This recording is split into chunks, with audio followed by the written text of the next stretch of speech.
Sambil mendorong kursi roda, yang duduk di kursi roda adalah Juliana yang terluka parah. "Juliana," Nyonya Presiden sangat terkejut. "Kapan kamu pulang?" Ini juga pertanyaan yang ingin Dewi tanyakan. "Pukul 3 dini hari, sampai di rumah."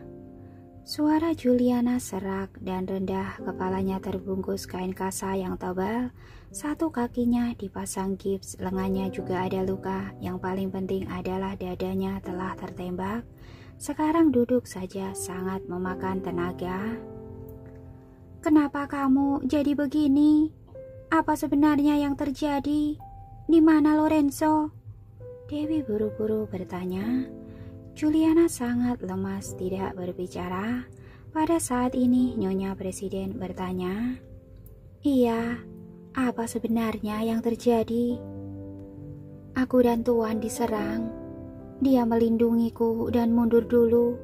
Dalam proses melarikan diri, aku terluka dan tidak sadarkan diri. Saat bangun baru sadar bahwa diriku sedang berbaring di rumah sakit. Tuan dan anak buahnya semuanya hilang kontak. Aku utus orang pergi mencarinya, tapi terus tidak ada kabar. Kemarin aku diserang sekali lagi, hanya bisa kembali ke negara Imron dulu." Juliana menceritakan kejadiannya dengan lelah. Ketika mendengar kata-kata ini, hati Dewi semakin tidak tenang. Lorenzo dan orangnya melindungi Juliana untuk mundur. Juliana saja terluka parah, bisa dilihat bahwa serangannya sangat ganas. "Kenapa bisa begini? Siapa yang menyerang kalian?" Nyonya Presiden buru-buru bertanya. "Seharusnya orang-orang Pastorico dan Ivan." Juliana mengerutkan keningnya. "Sebelumnya, Tuan mengembangkan pasar Eropa, telah memutuskan jalan bagi Pastorico untuk mendapatkan keuntungan. Pastorico selalu menyimpan dendam di dalam hati. Selain itu, kekuatan di belakangnya ingin menarik Tuan di pihaknya, tapi Tuan juga tidak setuju. Jadi orang-orang itu membiarkan Pastorico berbuat sembarangan. Selain itu ada bantuan dari Ivan dan orang keluarga Wellens. Kekuatan mereka bertambah besar dari hari ke hari. Ditambah lagi, orang-orang yang Tuan bawa kali ini tidak cukup. Jadi kami terus berada di kondisi yang dirugikan."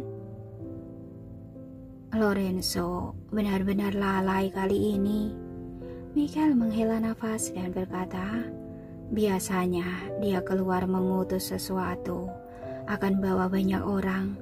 Kenapa kali ini hanya bawa belasan orang?" "Katanya mau tinggalkan lebih banyak orang di rumah untuk melindungi yang lain." Juliana memelototi Dewi dengan benci. "Tuan bertindak tergesa-gesa kali ini. Jelas persiapannya tidak cukup, makanya dimanfaatkan oleh orang lain." "Jangan omong kosong." Dewi tidak menyukainya. "Kalian diserang di mana? Beritahu aku dengan jelas alamat lengkapnya dan kondisi spesifiknya." "Aku sudah pernah berdiskusi dengan Jeff." Juliana berkata dengan dingin. "Keselamatan Tuan, aku lebih peduli darimu."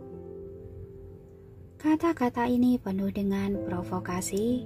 Dewi mengerutkan kening ketika hendak berbicara. Nyonya Presiden buru-buru membantunya berbicara. Sudahlah. Sekarang tugas utama adalah menemukan Lorenzo." "Aku juga ingin menemukannya." Juliana berkata pada Nyonya Presiden. "Aku dan anak buahku sudah menceritakan kondisi spesifiknya pada Jeff. Jeff sudah memahami seluruh informasinya, sedang menyelidikinya." Baguslah kalau begitu." Nyonya Presiden menghela nafas dengan sedih. "Semoga Lorenzo pulang dengan selamat." "Kami juga berharap begitu." Pada saat ini Michael berkata dengan aneh, "Lorenzo tidak ada. Beberapa proyek mendesak tidak bisa dijalankan, dan beberapa proyek penting tidak ada orang yang memberi persetujuan, hanya bisa dihentikan untuk sementara waktu, sudah menyebabkan kerugian besar bagi perusahaan. Kalau begini terus, masalahnya akan semakin parah. Presiden sudah mengutus orang ke sana. Nyonya Presiden mengalihkan topik pembicaraan. Di saat yang sama, juga berkomunikasi dengan pejabat di sana, memastikan Lorenzo bisa kembali dengan selamat. Ada bantuan Tuan Presiden, itu bagus sekali. Michael buru-buru berkata, aku yakin Lorenzo bisa segera kembali. Iya, Nyonya Presiden menganggukkan kepala. Kita makan dulu, sambil makan sambil ngobrol. Nyonya Presiden, Juliana berkata dengan lemas, aku tidak enak badan, tidak leluasa berada di luar terlalu lama. Malam ini tidak bisa menemanimu makan. Iya, Michael buru-buru setuju. Juliana terluka parah. Dia dibawa pulang dari rumah sakit tadi pagi. Kalau bukan karena Nyonya Presiden mau bertemu, kami sama sekali tidak akan keluar. Kebetulan Dewi adalah tabib. Bagaimana kalau biarkan Dewi memeriksa Juliana? Nyonya Presiden berkata dengan antusias. Tidak perlu. Juliana melirik Dewi dengan dingin. Luka kecilku ini tidak perlu diperiksa oleh tabib Dewi. Dewi sangat kesal di dalam hati. Nyonya Presiden sekali lagi membantunya berbicara. Keterampilan pengobatan Dewi sangat hebat. Sebelumnya penyakit jantung kamara tambuh. Dokter-dokter lain sudah tidak bisa berbuat apa-apa. Dialah yang bantu menyelesaikan masalahnya. Tamara baik-baik saja kan? Juliana bertanya dengan prihatin. Kondisi penyakitnya sudah stabil. Saat Nyonya Presiden berbicara, ponselnya tiba-tiba berdering. Dia melihat tampilan layar ponsel, buru-buru berkata, telepon dari Presiden, aku pergi angkat dulu, kalian duduk dulu sebentar, tunggu aku kembali. Baik, Anda angkatlah telepon dulu.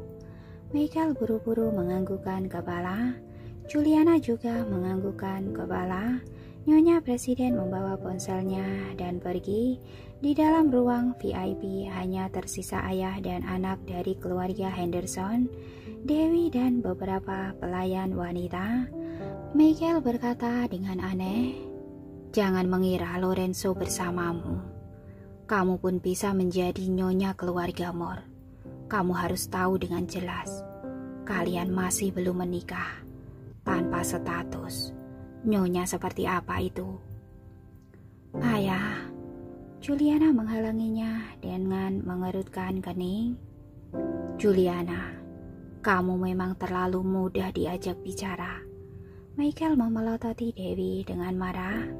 Juga tidak tahu apa yang disukai Lorenzo darimu. Tidak punya apa-apa. Sekarang masih memanfaatkan situasi untuk memberi perintah. Aku beritahu kamu, cepat atau lambat, kamu harus serahkan stempelnya. Lorenzo tidak ada. Direksi lain juga harus menjamin pengoperasian grup. Bukan kamu, orang yang awam yang bisa ambil keputusan. Apa sudah cukup bicaranya? Dewi berteriak dengan marah. Kalian ingin memanfaatkan Lorenzo tidak ada untuk merebut kekuasaan. Masih membicarakan dengan bermartabat. Benar-benar munafik. Kamu, apa kamu? Dewi menyela kata-katanya dengan marah. Jangan mengira aku mudah ditindas. Ada aku. Siapapun jangan berharap bisa menyentuh barang apapun di keluarga Moore. Benar-benar tidak tahu apa yang aku bicarakan. Michael menggetakkan giginya dengan marah. Kamu kira siapa kamu? Apa kamu benar-benar anggap dirimu sebagai seorang tokoh?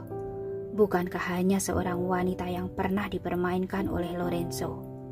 Cepat atau lambat, akan diusir keluar. Ayah, kurang ajar.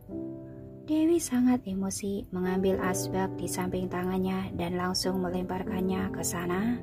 Michael menghindarinya dengan panik terhindar dari serangan asbak, tapi asbaknya terjatuh ke tubuh Juliana. Juliana berteriak kesakitan, ekspresinya berubah. Michael melihat putrinya terkena lemparan, tiba-tiba sangat emosi. Dia mengangkat tangannya ingin memukul Dewi.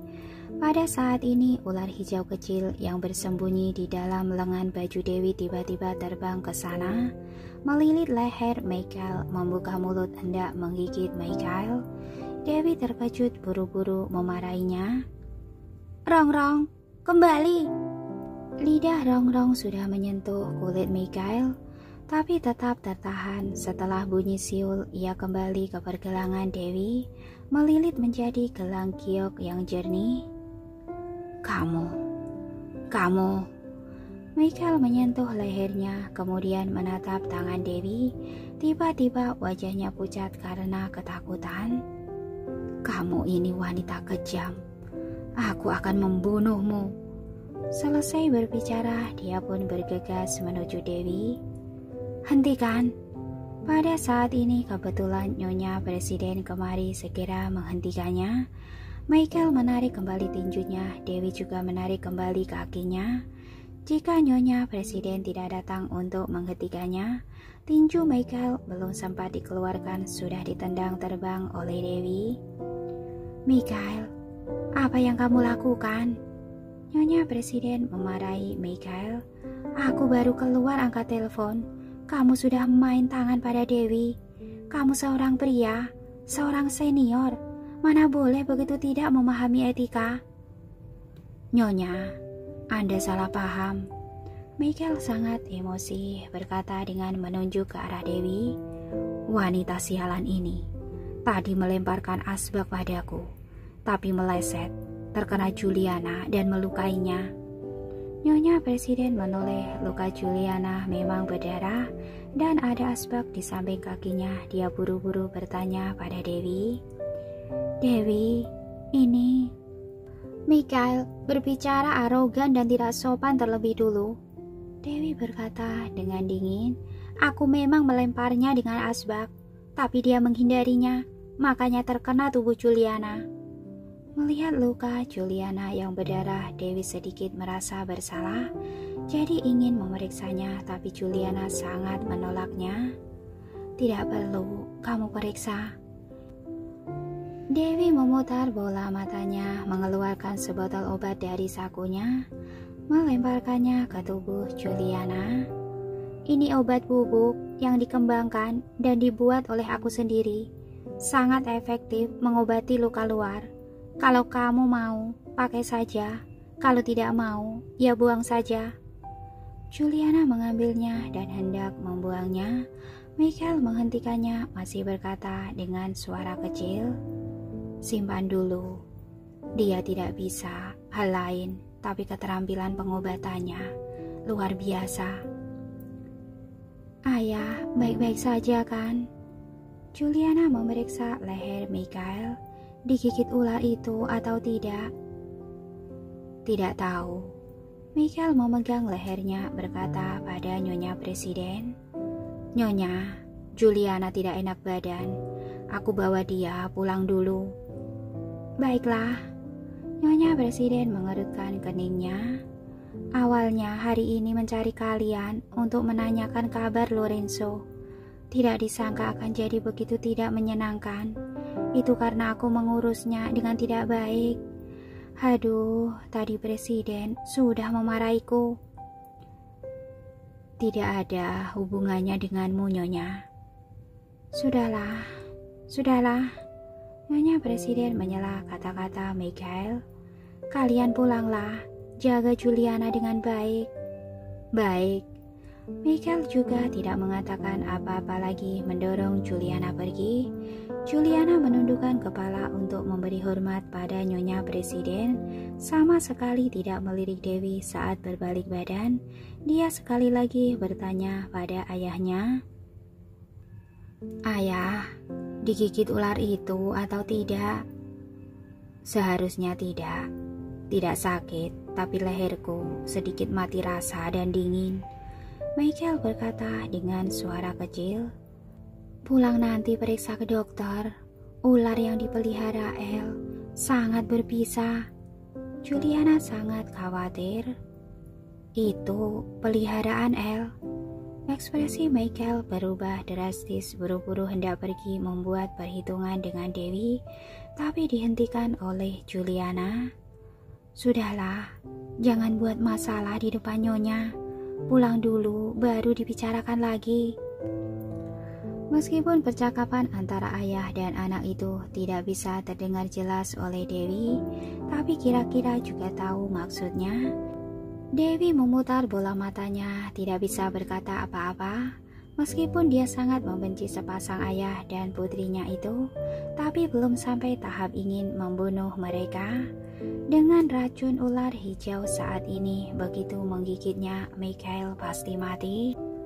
Setelah ayah dan anak dari keluarga Henderson pergi, Dewi juga tidak ingin tinggal lebih lama. Berbicara beberapa patah kata dengan Nyonya Presiden, kemudian buru-buru pamit. Berjalan keluar dari hotel, dia pun melihat Sony dan yang lainnya sedang menunggu di pinggir jalan. Tidak bisa menahan diri untuk mengerutkan kening. Kenapa kalian datang? Mengkhawatirkan keselamatanmu, jadi datang menjemputmu, Sony berkata dengan hormat. Naik ke mobil dulu. Dewi membuka pintu mobil. Sony ikut masuk ke dalam mobil. Nona Dewi, Anda baik-baik saja? Sony masih belum selesai berbicara, mobilnya sudah melaju dengan kencang. Dia terkejut. Mobil para pengikut sudah hampir tidak bisa mengikutinya di belakang. Kalian keluar, siapa yang jaga rumah? Dewi bertanya dengan tidak senang. Bukankah aku sudah bilang, sekarang harus jaga rumah dengan baik? Bagaimana kalau bajingan-bajingan itu mengutus orang datang untuk mencuri stempel? Tidak akan. Sony buru-buru menjelaskan. Aku hanya membawa 2 orang keluar. Yang lainnya semuanya jaga rumah. Baguslah kalau tidak terjadi apa-apa. Dewi baru selesai berbicara, ponsel Sony berdering. Dia mengangkat telepon, tidak bisa menahan diri untuk terkejut. Apa? Berhasil atau tidak? Kurang ajar, aku akan segera pulang. Apa yang terjadi? Dewi buru-buru bertanya. Benar-benar, seperti yang Anda katakan. Sony berkata dengan kesal. Ada orang yang datang mencuri barang. Ketahuan oleh Bibi Lauren. Apa orangnya sudah tertangkap? Tanya Dewi. Sudah kabur. Sony menatapnya dengan lemah. Orang di rumah tidak cukup. Yang menyelinap masuk seharusnya orang hebat. Lain kali harus ingat, tugas kalian adalah jaga rumah. Dewi menekankan sekali lagi. Iya, aku mengerti. Sony tidak berani banyak bicara. Dia buru-buru pulang ke rumah. Para pengawal sudah menunggu di depan pintu. Melihat mereka berdua langsung buru-buru melaporkan situasi detailnya. Akhirnya berkata, untung ketahuan oleh Bibi Lauren. Kalau tidak, juga bukan jasaku. Bibi Lauren berjalan keluar. Ada sistem keamanan di ruang kerja. Alarm inframerah akan berbunyi kalau ada orang yang menerobos masuk. Aku juga lihat alarm, baru mengetahuinya. Aku masuk dulu untuk periksa. Dewi berjalan dengan langkah besar bergegas ke ruang kerja untuk memeriksa. Sensor inframerah di ruang kerja masih berkedip, yang lainnya tidak berani mendekatinya karena akan tersengat listrik kalau mendekatinya. Ketika Dewi mengulurkan tangan hendak mendorong pintu, Sony buru-buru menghentikannya. Nona Dewi, pencuri telah memicu sistem alarm. Kalau masuk sekarang, Anda terkena sengatan listrik. Kalau begitu, kapan baru boleh masuk? Tanya Dewi. Sebelumnya, belum pernah menemui kondisi seperti ini. Sony sedikit pusing. Aku benar-benar tidak tahu butuh berapa lama. Kalau Tuan ada, bisa buka kuncinya dengan sidik jarinya. Tanpa memikirkannya, Dewi langsung meletakkan jarinya di sensor sidik jari untuk mencoba apakah bisa dibuka. Ting! Sistem alarm mati. Semua orang sangat terkejut, termasuk Dewi. Dia sama sekali tidak tahu kapan sidik jarinya direkam bisa membuka sistem alarm di ruang kerja. Dewi, kamu masuk dan lihat dulu. Bibi Lauren mengingatkan Dewi. Dewi buru-buru berjalan masuk untuk memeriksa berangkas. Untungnya tidak disentuh. Segala sesuatu yang ada di ruang kerja masih seperti saat Lorenzo pergi. Hanya saja jendelanya terbuka meskipun tidak ada jendela anti maling. Tapi begitu ada orang luar menerobos masuk, sistem anti maling akan terpicu. Kemudian ruang kerja ini akan bocor listrik, pencuri akan tersengat listrik. Dewi menutup jendelanya, memeriksa segalanya, kemudian menutup ruang kerjanya dan berpesan, "Akhir-akhir ini jangan berlari sembarangan, jaga rumah dengan baik. Tidak peduli terjadi apapun, tidak boleh menyerahkan stempelnya. Mengerti?" "Baik, Nona Dewi." Semua orang menjawabnya dengan serempak. "Semuanya, bubarlah." Dewi membubarkan orang-orang, menarik Bibi Lauren ke ruang kerja. "Bibi Lauren, apa Bibi lihat dengan jelas tampang orang itu? Siapa dia?" Mengenakan pakaian warna hitam, pakai topi, masker, tampangnya tidak terlihat jelas.